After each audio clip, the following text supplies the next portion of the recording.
নমস্কাৰ নমস্কাৰ নমস্কাৰ প্ৰিয় দৰ্শক আজি আন এটা অতি গুৰুত্বপূৰ্ণ বিষয়ৰ ওপৰত ভিডিঅ' লৈ মই নিৰঞ্জন শৰ্মাই আপোনালোকৰ মাজলৈ আহিছোঁ। এখন ৰাজ্যৰ কেইবাখনো জিলাৰ পৰা বহুকেইজনী গাভৰু ছোৱালী নিৰুদ্দেশ হৈছিল। ৰাজ্যখনৰ চাৰিওফালে কেৱল এয়াই চৰ্চা চলি আছিল যে ছোৱালীবোৰ নিৰুদ্দেশ হৈ আছে। এবাৰ নিৰুদ্দেশ হোৱাৰ পিছত কোনো ছোৱালী ঘূৰি অহা নাছিল বা তেওঁলোকক ঘূৰাই পোৱা নগৈছিল। সেই সময়ত এগৰাকী সাহসী পুলিচ অফিচাৰ যাৰ নাম আছিল প্ৰিয়াক্ষী, তেওঁক সেই ৰাজ্যৰ এখন জিলাত নিজৰ কৰ্তব্য পালনৰ নিৰ্দেশ দিয়া হয়। আইজি চাহাবৰ ওপৰত হেঁচা আছিল যেনেকৈ হ'লেও এই সমস্যাটোৰ সমাধান কৰিব লাগে। আইজি চাহাবে চাৰিওফালে পুলিচ বিষয়া, অন্য চিপাহী সকলোকে ছোৱালীবোৰ নিৰুদ্দেশ হোৱা ঘটনাটোৰ ওপৰত কঠোৰ দৃষ্টি ৰখাৰ নিৰ্দেশ দিলে। চাৰিওফালে চিপাহী সষ্টম কৰি ৰখা হ'ল, কিন্তু একো কামত নাহিল। উপায়হীন হৈ SP প্ৰিয়াক্ষী মেডামে এটা অতি কণ্টকময় সিদ্ধান্ত ল'লে, এটা বিপদজনক সিদ্ধান্ত ল'লে। তেওঁ নিজেই এগৰাকী বেশ্যাৰ বেশ ধাৰণ কৰিলে আৰু ৰাজপথলৈ ওলাই গ'ল। তাৰ পিছতেই ঘটিল এটা এনেকুৱা ঘটনা যে প্ৰিয়াক্ষী মেডামৰ জালত পৰিল সম্পূৰ্ণ গ্ৰুপটো, সম্পূৰ্ণ চক্ৰটো, যিয়ে ছোৱালীবোৰ নিৰুদ্দেশ হোৱা ঘটনাত জড়িত হৈ আছিল। কিন্তু কেনেকৈ? প্ৰিয়াক্ষী মেডামে কি কৰিছিল? ছোৱালীবোৰ প্ৰকৃততে ক'লৈ গৈছিল?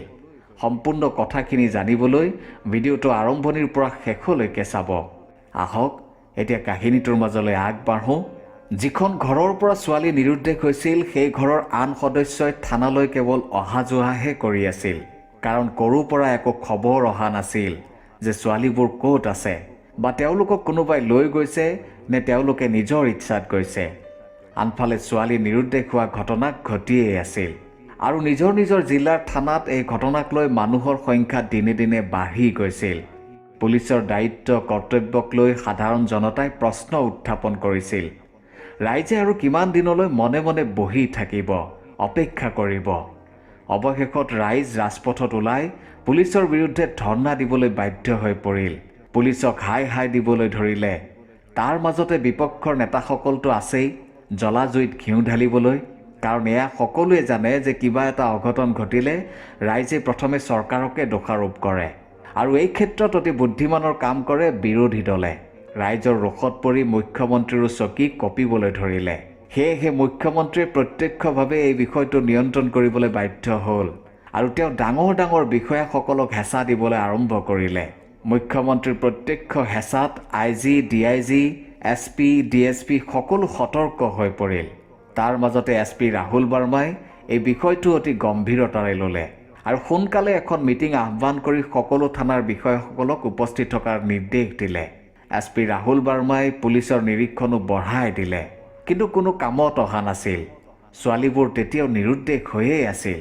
আনফালে ধৰ্ণা প্ৰদৰ্শন আৰু বেছি বাঢ়ি গৈছিল। মুখ্যমন্ত্ৰীয়ে নিজে IG চাহাবলৈ ফোন কৰি সুধিলে, ছোৱালীবোৰ ক'ত লুকাল, কোনে নিলে? একো এটা যে কৰিব পৰা নাই। দিনে দিনে ধৰ্ণা প্ৰদৰ্শন বাঢ়ি গৈ আছে, তাৰ খবৰ আছেনে? আপোনালোক পুলিচ বিষয়াসকলে এনেই দৰমহা লৈ আছে। ছোৱালীবোৰ কি হাৱাতে নাইকিয়া হ'ব পাৰে নেকি? মুখ্যমন্ত্ৰীৰ কথা শুনি IG চাহাবে SP ৰাহুল বাৰ্মাক মাতি ৱাৰ্ণিং দিলে, যদি অহা 5 দিনৰ ভিতৰত তুমি এই ঘটনাৰ সম্পূৰ্ণ ৰহস্য উদ্ঘাটন কৰিব নোৱাৰা তেন্তে তোমাৰ ট্ৰান্সফাৰ কৰা হ'ব। SP ৰাহুল বাৰ্মাই নিজৰ ফালৰ পৰা সকলো চেষ্টা কৰিলে, কিন্তু এই ঘটনাটোৰ লগত জড়িত কোনো এজনকো ধৰিব পৰা নাছিল। ধৰিব পৰাটোতো দূৰৰে কথা, ঘটনাটোৰ সূত্ৰও উলিয়াব পৰা নাছিল। আনফালে পুলিচ থানাৰ পৰা SP আৱাসলৈ জনতাৰ ধৰ্ণা প্ৰদৰ্শন দিনে দিনে বাঢ়ি গৈছিল। পুলিচ হাই হাই বুলি শ্লোগান চলি আছিল। এই সকলো ঘটনা ঘটাৰ বাবে SP ৰাহুল বাৰ্মাক তাৰ পৰা ট্ৰান্সফাৰ কৰা হ'ল। তেওঁৰ স্থানত আন এগৰাকী বাহাদুৰ, সাহসী আৰু সৎ SP প্ৰিয়াক্ষী মেডামক কাৰ্যভাৰ চম্ভালিবলৈ নিৰ্দেশ দিয়া হ'ল। SP প্ৰিয়াক্ষীৰ নাম শুনিলে অপৰাধীয়ে অপৰাধ কৰাৰ আগত অন্ততঃ 10 বাৰ চিন্তা কৰে। প্ৰিয়াক্ষী মেডামে প্ৰথমতে দিল্লীত কাম কৰিছিল আৰু দিল্লীৰ NCRত বিভিন্ন অপৰাধজনিত ঘটনা তেওঁ সাহসেৰে সমাধান কৰিছিল। প্ৰিয়াক্ষী মেডাম দেখিবলৈও যিমান ধুনীয়া আছিল সিমানে ভয়ানকো আছিল। প্ৰিয়াক্ষী মেডামে কাৰ্যভাৰ গ্ৰহণ কৰি প্ৰথমে ধৰ্ণা প্ৰদৰ্শন কৰি থকা জনতাৰ মাজলৈ গ'ল। তেওঁ ৰাইজক উদ্দেশ্যি ক'বলৈ ধৰিলে, আপোনালোকক অনুৰোধ কৰিছোঁ অলপ শান্ত হওক। এই ৰাজ্যত যি ঘটনা ঘটি আছে তাত আমিও দুখ পাইছোঁ। আপোনালোকে আমাৰ ওপৰত ভৰসা কৰক, বিশ্বাস কৰক। ময়ো এজনী ছোৱালী, সেয়েহে এই দুখ মই বুজি পাওঁ। এজনী গাভৰু ছোৱালী নিৰুদ্দেশ হোৱাটো ইমান সহজে মানি নিশ্চয় ল'ব নোৱাৰি। মাত্ৰ আপোনালোকে আমাৰ ওপৰত আস্থা নেৰিব। মই আপোনালোকক কথা দিলোঁ, মই নিশ্চয় কিবা এটা কৰিম আৰু খুব সোনকালে কৰিম। মই আজিয়েই এই জিলাৰ কাৰ্যভাৰ গ্ৰহণ কৰিছোঁ, সেয়েহে এই অঞ্চলৰ কথা বুজিবলৈ মোক অলপ সময় লাগিব, খুব কমেও 2-4 দিন লাগিব। সেয়েহে আপোনালোকে আমাক অলপ সময় দিয়ক আৰু শান্ত হওক। আনফালে ৰাইজ অতি ক্ষোভিত হৈ আছিল। ভিৰৰ মাজৰে এজনে ক'লে, মেডাম, আমি কেতিয়ালৈ শান্ত হৈ বহি থাকিম? আজিলৈকে একেই অৱস্থা হৈ আছে। দিনে দিনে ছোৱালীবোৰ নিৰুদ্দেশ হৈ আছে। আমি কেতিয়ালৈ সহ্য কৰি থাকিম? আমাৰ ছোৱালীবোৰ নিৰুদ্দেশ হৈ যেতিয়া নাইকিয়া হৈ পৰিব, তেতিয়াহে পুলিচে একশ্যন ল'ব নেকি? তেতিয়া SP প্ৰিয়াক্ষী মেডামে ক'লে, যদি আপোনালোকে এনেকৈ ধৰ্ণা প্ৰদৰ্শন কৰি থাকে তেন্তে কোনো অপৰাধীক ধৰিবলৈ আমি সক্ষম নহ'ম। কাৰণ আপোনালোকৰ ধৰ্ণা প্ৰদৰ্শনৰ ভয়ত অপৰাধীয়ে নিজৰ কাম কৰা বন্ধ কৰিব, নতুবা কিছুদিনৰ বাবে শান্ত হৈ বহি থাকিব। সেয়েহে আপোনালোক ঘৰলৈ যাওক আৰু আমাৰ ওপৰত ভৰসা ৰাখি শান্তিৰে থাকক। আৰু আপোনালোকে মোৰ ফোন নম্বৰটো লওক। যদি কোনো সন্দেহযুক্ত ব্যক্তি দেখে তেন্তে তৎক্ষণাত ফোন কৰিব। আৰু যদি কোনো সমস্যা আহি পৰে তেন্তে আপোনালোকে মোলৈ পোনপটীয়াকৈ ফোন কৰিব পাৰিব। আপোনালোকে থানালৈ যোৱাৰ প্ৰয়োজন নাই, মই সকলো মেনেজ কৰিম। SP প্ৰিয়াক্ষী মেডামৰ কথা শুনি ৰাইজৰ মাজত আলোচনা হ'বলৈ ধৰিলে যে ইমান দিন আমি ধৈৰ্য ধৰিলোৱেই যেতিয়া, আৰু কেইদিনমান বাট চাওঁ। এইবুলি সকলোৱে আলোচনা কৰি মেডামক ক'লে, মেডাম, আপোনাৰ ওপৰত আমি ভৰসা নিশ্চয় কৰিছোঁ। এতিয়া আপুনিয়েই কিবা এটা কৰক, আমাৰ ছোৱালীবোৰক বচাওক মেডাম। SP প্ৰিয়াক্ষী মেডামে ৰাইজক সান্তনা দিলে যে তেওঁ অতি সোনকালে ইয়াৰ ব্যৱস্থা কৰিব। কিন্তু নিজেই বহুত চিন্তাত আছিল যে কেনেকৈ এই অপৰাধীৰ দলটোক ধৰা পেলাব পাৰে, কাৰণ ক'ৰো পৰা একো সুংসূত্ৰ পোৱা হোৱা নাছিল। তাৰ পিছত প্ৰিয়াক্ষী মেডামে তেওঁৰ অধীনত থকা সকলো থানাৰ মুখ্য বিষয়াক লৈ এখন জৰুৰী মিটিং আহ্বান কৰিলে। মিটিঙত SP মেডামে সকলোকে এয়াই আহ্বান কৰে যে ছোৱালীবোৰ নিৰুদ্দেশ হোৱা ঘটনাটোৰ সমাধান কৰাৰ বাবে সকলোৱে যাতে উঠি পৰি লাগি যায় আৰু কাৰ মনত কি উপায় আছে সেয়া ব্যক্ত কৰে।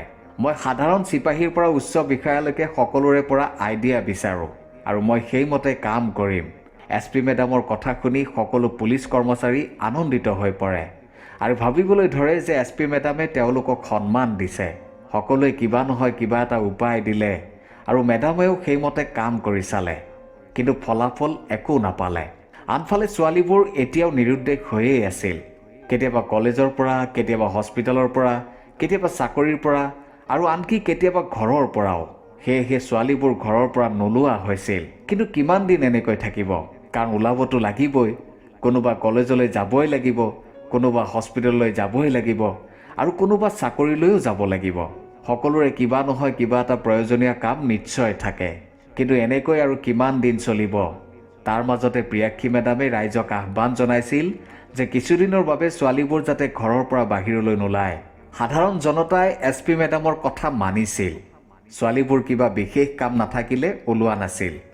আনফালে অপৰাধীৰ দলটোৱে চিকাৰ বিচাৰি ঘূৰি ফুৰি আছিল, কিন্তু কেইবাদিনো ধৰি সিহঁতৰ হাতত চিকাৰ ধৰা দিয়া নাছিল। অপৰাধীৰ দলটোৰ ওপৰত ওপৰৰ পৰাও হেঁচা পৰিবলৈ ধৰিছিল, কাৰণ তেওঁলোকৰ যি ব্যৱসায় সেয়া কেৱল ভাৰততেই নহয়, আন দেশতো আছিল। সিহঁতে ছোৱালী অপহৰণ কৰে আৰু চিধা চিধি বিদেশলৈ পঠিয়াই দিয়ে আৰু সিহঁতক বেয়া কাম কৰিবলৈ বাধ্য কৰে। SP প্ৰিয়াক্ষী মেডামে এক প্ৰকাৰ একো ৰাস্তাই বিচাৰি পোৱা নাছিল যে কি কৰা যায়, কেনেকৈ এই অপৰাধীৰ চক্ৰটোত ধৰা পেলোৱা যায়। বহু কথা চিন্তা কৰি প্ৰিয়াক্ষী মেডামে নিজেই এটা বিপদজনক সিদ্ধান্ত ল'লে আৰু নিজৰ অধীনত থকা থানাৰ যিমানবোৰ ইন্সপেক্টৰ আৰু ছাব ইন্সপেক্টৰ আছে সকলোকে মাতিলে আৰু ক'লে, মই এটা অতি বিপদজনক সিদ্ধান্ত লৈছোঁ আৰু তাৰ বাবে মোক আপোনালোকৰ সহায় লাগিব আৰু মোক যাতে সততাৰে সমৰ্থন কৰে। এই কথাত সকলোৱে একেমুখে প্ৰিয়াক্ষী মেডামক সমৰ্থন আৰু সহায় কৰিম বুলি প্ৰতিশ্ৰুতি দিলে। তাৰ পিছতে আৰম্ভ হ'ল এক ষ্টিং অপাৰেশ্যন। প্ৰিয়াক্ষী মেডামে এগৰাকী বেশ্যাৰ বেশ ধাৰণ কৰিলে। ডিঙিত পিন্ধা লকেটত আৰু ব্লাউজৰ বুটামত এটা কেমেৰা লগাই ল'লে, যাৰ নিয়ন্ত্ৰণ এখন থানাৰ পৰা কৰা হৈছিল। দুজন ইন্সপেক্টৰক এই কামৰ বাবে দায়িত্ব দিয়া হ'ল। তেওঁলোকে 24 ঘণ্টা ধৰি এই কামটো চোৱা চিতা কৰি থাকিব। আনফালে 3টা পুলিচৰ টীম কণ্ট্ৰল ৰুমৰ আদেশ পালন কৰিবলৈ 24 ঘণ্টাই সাজু হৈ আছিল। এই সকলোবোৰ ঠিক ঠাক হোৱাৰ পিছত মেডাম প্ৰিয়াক্ষীয়ে ৰাজপথলৈ বুলি আগবাঢ়িলে। মেডামে চুটি চুটি কাপোৰ পিন্ধি উজ্জ্বল ৰঙৰ লিপষ্টিক লগাই হাইৱেত থিয় হ'ল। মেডামক দেখিবলৈ সাধাৰণ ছোৱালীতকৈ একেবাৰে বেলেগ লাগিছিল। অলপ সময় ইফাল সিফাল কৰাৰ পিছত দেহ ব্যৱসায় চক্ৰটোৰ এজনে মেডামক অলপ দূৰৰ পৰাই লক্ষ্য কৰি আছিল। সি লগে লগে সিহঁতৰ লিডাৰক ফোন কৰি জনালে যে হাইৱেত এজনী ছোৱালী থিয় হৈ আছে। খবৰ পোৱাৰ লগে লগে সেই চক্ৰটোৰ আৰু কেইজনমান সদস্য তাত আহি উপস্থিত হ'ল। সিহঁতে মেডামক দেখিয়েই বুজি পাইছিল যে এইজনীৰ লগত জোৰ জবৰদস্তি কৰাৰ কোনো প্ৰয়োজন নাই, তাইতো এনেই মানি ল'ব।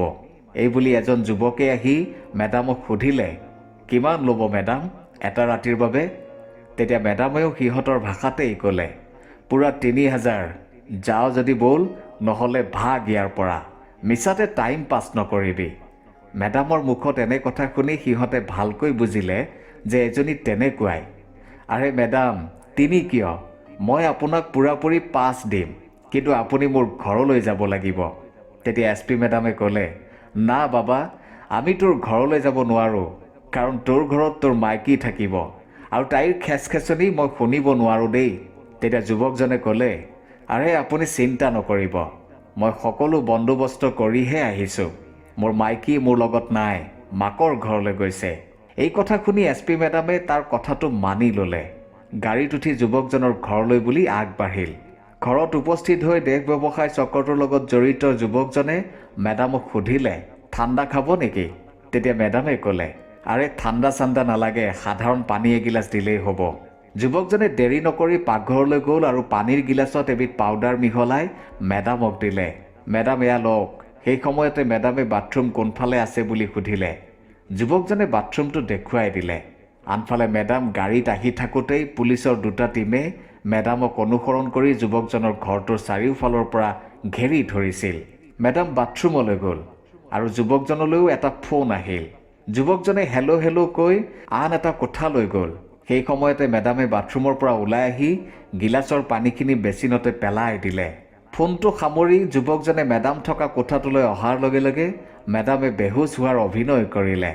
তেতিয়া যুৱকজনে জোৰে জোৰে হাঁহিবলৈ ধৰিলে আৰু অপৰাধী চক্ৰটোলৈ ফোন কৰিলে, আজি এটা ভাল আইটেম পাইছোঁ ভাই, ফৰেইনত ভাল দাম পাম, কাৰণ আজি বহুদিনৰে পৰা মাল ছাপ্লাই দিবই পৰা নাই, ধান্দা একেবাৰে শুকান, সেয়েহে এয়া হাততে পাইছোঁ যেতিয়া অলপ বেছি দাম দিব লাগিব। দাম দৰ ঠিক হোৱাত যুৱকজনে তাৰ ঘৰৰ ঠিকনাটো দি আন যুৱককেইজনক তাৰ ঘৰলৈ মাতিলে। সময় নষ্ট নকৰি দেহ ব্যৱসায়ৰ চক্ৰটোৰ লগত জড়িত আন 4জন যুৱক আহি সেই যুৱকজনৰ ঘৰত উপস্থিত হ'ল।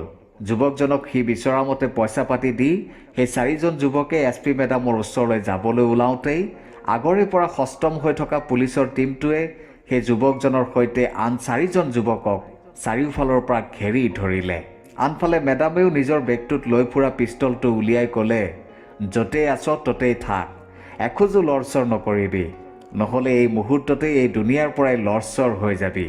মেডামৰ কথা শুনি আৰু চাৰিওফালে পুলিচ দেখি যুৱককেইজনে নিজৰ হাত ওপৰলৈ কৰি থিয় হৈ থাকিল। পুলিচে আটাইকেইজনকে গ্ৰেপ্তাৰ কৰিলে।